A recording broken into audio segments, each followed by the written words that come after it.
تو وہاں پر قضا کو آنے کی دعوت دی جا سکتی ہے، اور یہ تمنا کی جا سکتی ہے کہ اور یہ وقت آخر ہو، اور یہ تمنا بہت سے ان لوگوں کی ہوا کرتی ہے جو واقعی سچی عقیدت و محبت رکھتے ہیں اس برگزیدہ شخص سے، اس بارگاہ محبت سے۔ محترم آئیے اب بڑھتے ہیں سوالات کی جانب۔ جیسا کہ میں نے عرض کیا تھا کہ وقفے کے دوران بہت سے سوالات میں نے درج کر لیے ہیں، کئی اہم سوال بھی ہیں اور کئی حساس سوال ہیں، لیکن ہماری خوشگوار ذمہ داری ہے کہ ہم اپنے ناظرین کی تمام تر خواہشوں کا احترام کرتے ہوئے ان کے ایسے جوابات ان تک پہنچائیں کہ وہ مطمئن بھی ہو سکیں اور کسی طرح کا کوئی تنازع بھی پیدا نہ ہو سکے۔ ناظرین کرام، مفتی صاحب تشریف رکھتے ہیں، میں سوال ضرور پوچھوں گا، لیکن یہ بات واضح کر دینا چاہتا ہوں کہ یہ جو ہمارا مقدس و مبارک پروگرام ہے، یہ کسی خاص مسلک کی نمائندگی نہیں کر رہا ہے، کسی خاص مکتب کی نمائندگی یا ترجمانی نہیں کر رہا ہے۔ ہماری یہ کوشش رہتی ہے، خوشگوار فریضہ سمجھتے ہیں اس کو ہم، کہ ایسے جوابات آپ تک پہنچے جو شریعت کی روشنی میں صحیح ہونے کے ساتھ ساتھ آپسی اتفاق و اتحاد کو بھی فروغ دے سکیں۔ مفتی صاحب، بہت اہم سوال ہے، دہلی سے پوچھنا چاہتے ہیں اسلام صاحب، چاند صاحب، کہ مذہب اسلام میں جس انداز سے جشن منانے کی روایت شروع ہو گئی ہے، باقاعدہ یہ بھی دیکھا گیا ڈی جے لگائے جانے لگے ہیں، باقاعدہ دیکھا گیا ہے کہ شور شرابہ ہے اور رقص والی کیفیت تک پیدا کر دیتے ہیں لوگ، تو کیا شریعت کے حساب سے یہ درست ہے، کس حد تک جائز ہے، اور کیا کہنا چاہتے ہیں شرعی احکامات کی روشنی میں آپ نے بہت اچھا سوال کیا۔ یہ کوئی ضروری نہیں ہے کہ جتنے کام آدمی کر رہا ہو وہ اصول کے مطابق کر رہا ہو۔ اگر وہ بے اصولی کام کر رہا ہے تو اگر وہ صحیح کام بھی کر رہا ہے تو اس کو اس کا اجر ملنے والا نہیں اپنی غلطیوں کے بنا پر۔ ہمارے لیے جو شریعت کا حکم ہے وہ اپنے نبی کی بارگاہ میں درود و سلام پیش کرنا ہے، اور درود و سلام پیش کرنے کے لیے عزت و احترام کا ہونا ضروری ہے۔ اس سے پہلے برابر جو محفل میلاد ہوتی تھی اس میں سب سے پہلے تلاوت کلام پاک ہوتی تھی، اور اس کے بعد پھر درود و شریف کی برابر لوگ تکرار کرتے تھے۔ ایک مقدس بندہ ممبر شریف پر بیٹھتا تھا، وہ نبی صلی اللہ علیہ وسلم کے فضائل بیان کرتا تھا، آپ کے جو احکام تھے وہ بیان کیے جاتے تھے تاکہ لوگوں کو آپ کی سنتوں پر عمل کرنے کی توفیق ہو اور وہ نیک بندے بن سکیں، اور پھر آپ کی بارگاہ میں درود و سلام عزت و احترام کے ساتھ، پاکیزگی کے ساتھ، مکان اور دل اور ہر طرح کی پاکیزگی کے ساتھ کیا جاتا تھا۔ تو میلاد شریف کا مقصد ایک تو اللہ اور رسول کی اطاعت تھی، اس کے ساتھ فرما برداری تھی، اور سب سے بڑی بات جو تھی وہ شریعت کے اندر رہ کر کے ادب و احترام کرنا تھا۔ اب اگر میلاد شریف کی محفلیں اس اعتبار سے منائی جا رہی ہیں تو وہ قابل عمل ہیں، بہت ہی فائدہ مند ہیں، اس سے دنیا و آخرت کی بھلائیاں ہیں، لیکن جس طرح سے آج کل یہ لوگوں نے نئے نئے فیشن نکالے ہیں تو ہر نئی چیز جو ہے وہ گمراہی کی طرف لے جانے والی ہے، چاہے وہ نماز ہو، چاہے وہ روزہ ہو، چاہے حج ہو، چاہے زکوٰۃ ہو، چاہے میلاد شریف ہو، شریعت نے اس کو منع کیا۔ بہت شکریہ ابوالعرفان صاحب۔ محترم چاند صاحب، آپ کا جواب اب تک پہنچا ہے، اور میں سمجھتا ہوں جہاں تک میری دانش کام کرتی ہے کہ بہت قابل اطمینان جواب آپ تک پہنچا ہے۔ ایک سوال بہت اہم کرتی ہیں روبینہ صاحبہ، کڑپا آندھرا پردیش سے۔ روبینہ صاحبہ پوچھنا چاہتی ہیں کہ متعدد موقعوں پر چھوٹا درود اور بڑا درود پڑھا جاتا ہے، تو ان درودوں کو کیا فضیلت ہے، اور درود اگر پیش کیا جائے بارگاہ میں تو کس انداز سے پیش کیا جائے، کیسے پڑھا جائے، اس کو کس انداز سے اس کی ترسیل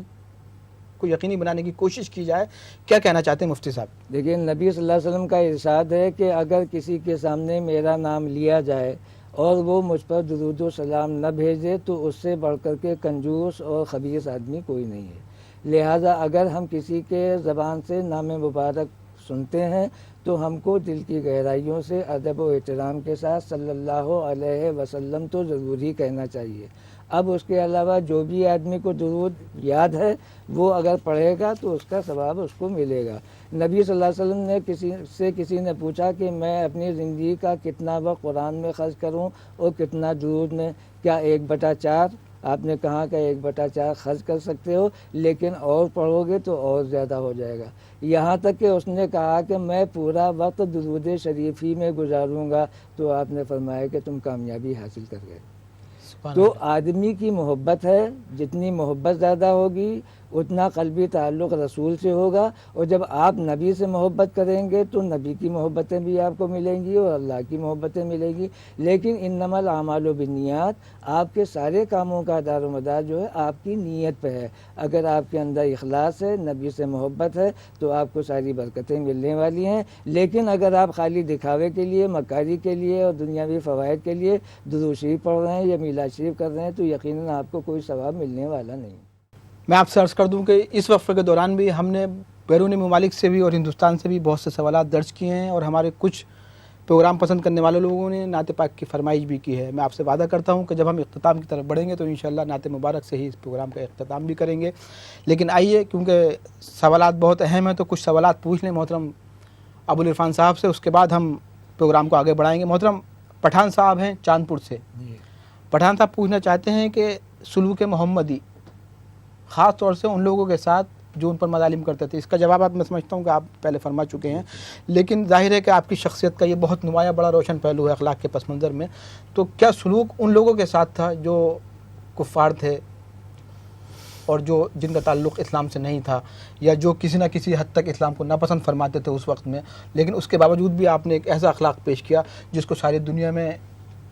تمثیل بنایا گیا، مثال بنایا گیا، اور آج اس کی تقلید کی جا رہی ہے، پیروی کی جا رہی ہے، کیا فرمانا چاہتے ہیں آپ؟ دیکھیں، نبی صلی اللہ علیہ وسلم تمام عالموں کے لیے رحمت بنا کر بھیجے گئے تھے،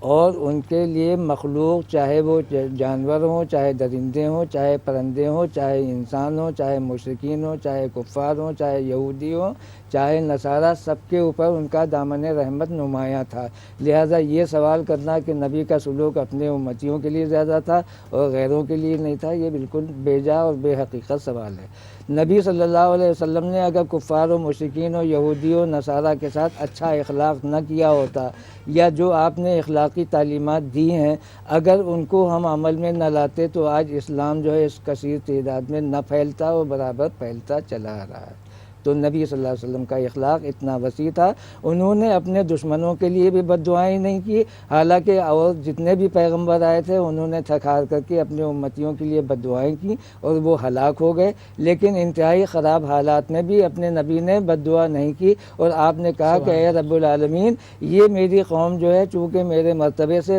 انجان ہے، لہٰذا تو اس کو معاف فرما دے، یہ اگر جان جائیں گے تو ایسی بےہودگی کی باتیں ہوں، میرے ساتھ ظلم و ستم نہیں کریں گے۔ پھر بھی لوگوں نے کہا کہ آپ ان کے لیے بد دعا کیوں نہیں کرتے ہیں؟ بہت سے شاعر تھے جو آپ کے لیے ہجو کہا کرتے تھے، آپ کے خلاف غلط باتیں کہا کرتے تھے، اسی بنا پر حضرت حسان ابن ثابت نے آپ کی شان میں قصیدہ بردہ کہا جو بہت ہی مشہور ہے اور بہت ہی معتبر ہے، اور اس قصیدے کو سن کر نبی صلی اللہ علیہ وسلم نے اپنی ردائے مبارک ان کو اڑا دی تھی۔ تو یہ سب کچھ کیا لیکن آپ نے بد دعا نہیں کی، اور ایک مرتبہ تو آپ نے یہ بھی فرمایا کہ ارے بھائی یہ نالائق ہیں، لیکن مجھے امید ہے کہ ان کی اولادوں میں سے کوئی نیک آدمی اگر آ جائے گا تو اگر یہ ابھی سے ختم ہو جائے گا تو وہ آئندہ کی نسل ختم ہو جائے گی۔ اب اس سے بڑھ کر کے رحمت اور آپ کا بہتر سلوک اور کیا ہو سکتا ہے؟ آج مسلمان جو دہشت گردی کے نام سے مشہور کیا جا رہا ہے، یہ تو دشمنوں کی ایک سازش ہے کہ وہ اسلام کے اوپر ایک بیجا الزام تھام کر کے اس سے لوگوں کو دور کرنا چاہ رہے ہیں، لیکن جس طرح سے وہ اسلام کو دہشت گردی بتا رہے ہیں اس کے مقابلے میں لوگ اس کو جان رہے ہیں، سمجھ رہے ہیں اور اسلام میں داخل ہو رہے ہیں۔ بہت شکریہ محترم ابوالعرفان صاحب۔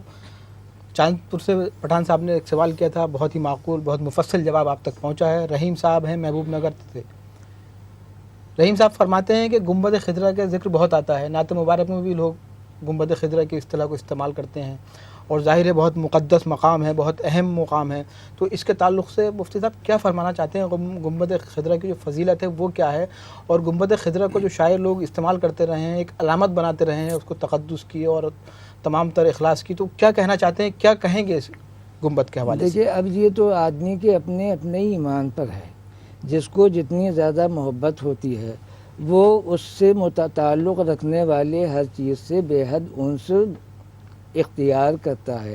آپ نے یہ بھیجا بات ہوگی لیکن میں تذکرہ ضرور کروں گا کہ مجنوں جو تھا وہ لیلا کے کتے کو پیار کیا کرتا تھا، یہ اس کی انتہائی محبت تھی۔ تو جو نبی کے جانثار ہیں، جو ان کے چاہنے والے ہیں، جو ان کے اوپر فدا ہونے والے ہیں، ان کو نبی کی شکل و صورت، نبی کا روضہ نہیں دکھتا ہے، وہ گنبد خضرا کو دیکھ ہی کر کے اپنے دل کو سکون لے لیتے ہیں اور یہ سمجھتے ہیں کہ ہم نے گنبد خضرا کو دیکھ لیا، اسی کے اندر تو ہمارے نبی صلی اللہ علیہ وسلم رونق افروز ہیں۔ تو جب آئینے کے اوپر عکس پڑتا ہے تو تصویر وہاں پہنچی جاتی ہے۔ وہ کہتے ہیں جب ہم گنبد خضرا کو دیکھیں گے اس پر ہماری تصویر پہنچے گی تو ہمارے نبی تک پہنچ جائے گی۔ سبحان اللہ۔ رحیم صاحب بہت خوبصورت جواب فرمایا ہے محترم ابو العرفان صاحب نے۔ عبد القدوس صاحب ہیں بھوپال سے۔ عبد القدوس صاحب پوچھنا چاہتے ہیں کہ تربیت محمدی، ظاہر ہے کہ آغوشہ آمنہ، بی بی حلیمہ اور بہت سے ایسے مقدس شخصیات جن سے آپ کا تعلق رہا، لیکن جو سب سے زیادہ محبت کرنے والی شخصیت کہی جا سکتی ہے، تربیت کرنے والی شخصیت کہی جا سکتی ہے، شخصیات ہو سکتی ہیں، ان میں کن لوگوں کو شامل کرنا چاہتے ہیں؟ تو بہت اہم سوال ہے اور اس سوال کے لیے عبد القدوس صاحب کو میں مبارکباد بھی پیش کرنا چاہتا ہوں۔ دیکھیے، حضرت بی بی آمینہ سے تو ہمارے نبی صلی اللہ علیہ وسلم کا واسطہ بہت ہی کم رہا۔ کچھ دنوں تک کہ انہوں نے ان کے پاس رہ کر کے تربیت حاصل کی، بعد میں ساری تربیت جو ہے وہ دائی حلیمہ کے یہاں ان کو حاصل ہوئی۔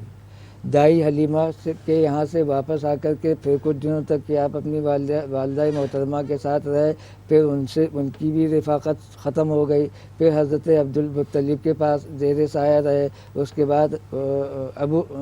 بعد پھر حضرت ابو طالب کے زیر سایہ رہے۔ تو جو نور خود ہے وہ دوسروں کو روشنی دینے والا ہے، وہ کسی دوسرے سے روشنی کیا حاصل کرے گا؟ تو نور مجسم نبی صلی اللہ علیہ وسلم تھے، ان کو تربیت دینے والا خود اللہ تعالیٰ تھا۔ جب اللہ تعالیٰ خود تربیت دے رہا ہو تو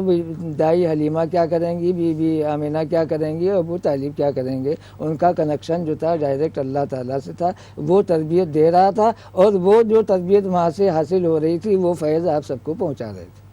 سبحان اللہ، سبحان اللہ۔ آپ نے سنا عبد القدوس صاحب کہ کس انداز سے آپ کی تربیت مبارک کی منازل طے کی گئیں، کس انداز سے احکامات شریعت جاری ہوتے رہے اور یہ زندگی کا سفر مبارک اور مقدس سفر آگے بڑھتا رہا۔ ناظرین کرام، وقت ہوا جاتا ہے آپ سے رخصت لینے کا۔ جیسا کہ میں نے عرض کیا تھا، جب ہم آپ سے اجازت لیں گے، رخصت لیں گے، تو ہم آپ کی فرمائشوں کا احترام ضرور کریں گے۔ میں آپ کو بتاتا چلوں کہ گجرات سے عقیل صاحب نے، دہلی سے ایلا فاطمہ صاحبہ نے، عبدالسلام صاحب نے بھیونڈی سے، رحیم صاحب نے ممبئی سے اور عبد القدوس صاحب نے مہاراشٹر سے ہم سے یہ فرمائش کی ہے کہ جاتے جاتے ایک نعت مبارک اور وہ سماعت کرنا چاہتے ہیں اور وہ فرمائش کرنا چاہتے ہیں محترم فہمی صاحب سے کہ نعت مبارک پیش کریں۔ اس سے پہلے کہ فہمی صاحب نعت مبارک پیش کریں، آئیے میں اپنے مہمانوں کا شکریہ ادا کر دوں۔ محترم ابو العرفان صاحب، آپ نے زحمت کی، بے انتہا مشکور ہوں کہ آپ نے قیمتی وقت ہمیں فراہم کیا۔ فہمی صاحب، آپ نے بھی بہت قیمتی وقت ہمیں دیا ہے، ہمارے ناظرین آپ کے مشکور ہیں، ہم پوری ای ٹی وی کی جانب سے آپ کا شکریہ ادا کرتے ہیں۔ تو ناظرین کرام، آئیے نعت مبارک کے ان اشعار کے ساتھ جناب فہمی کو ایک بار پھر اس سعادت کے لیے ہم ان سے درخواست کریں گے کہ حسن یزداں بھی تم ہی، عشق بشر بھی تم ہو۔ حسن یزداں بھی تم ہی، عشق بشر بھی تم ہو، تم ہی نظارہ بھی، تہذیب نظر بھی تم ہو، تم ہی نظارہ بھی، تہذیب نظر بھی تم ہو، تم ہی قرآن بھی، پیمبر بھی، پیام حق بھی، تم ہی قرآن بھی، پیمبر بھی، پیام حق بھی، یعنی اخبار بھی، ناشر بھی، خبر بھی تم ہو، یعنی اخبار بھی، ناشر بھی، خبر بھی تم ہو، اور آیتیں روشنی دیتی ہیں تمہارے دم سے، آیتیں روشنی دیتی ہیں تمہارے دم سے، جزم اور پیش بھی تم، زیر و زبر بھی تم ہو، جزم اور پیش بھی تم، زیر و زبر بھی تم ہو، اور سب حوالوں سے تم ہی تم ہو اندھیروں کے خلاف، سب حوالوں سے تم ہی تم ہو اندھیروں کے خلاف، تم ہی سورج بھی، ستارہ بھی، قمر بھی تم ہو۔ آئیے جناب فہمی ایک بار پھر سعادت حاصل کریں نعت مبارک نعت کا مطلب پیش کروں۔ میرے آقا اگر نہیں آتے، میرے آقا اگر نہیں آتے، میرے آقا اگر نہیں آتے،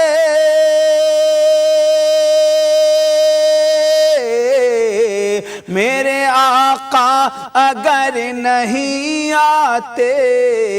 یہ اجالے نظر نہیں آتے، یہ اجالے نظر نہیں آتے، میرے آقا اگر نہیں آتے. اور ایک حسین تمنا پیش کروں.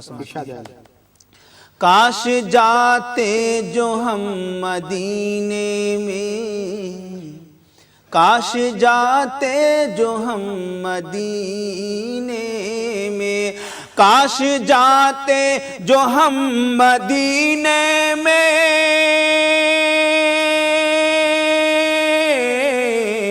کاش جاتے جو ہم مدینے میں, لوٹ کے اپنے گھر نہیں آتے, لوٹ کے اپنے گھر نہیں آتے. میرے آقا اگر نہیں آتے, یہ اجالے نظر نہیں آتے. اور ہوتا ہے جس طرف بھی ذکر رسول, ہوتا ہے جس طرف بھی ذکر رسول, ہوتا ہے جس طرف بھی ذکر رسول.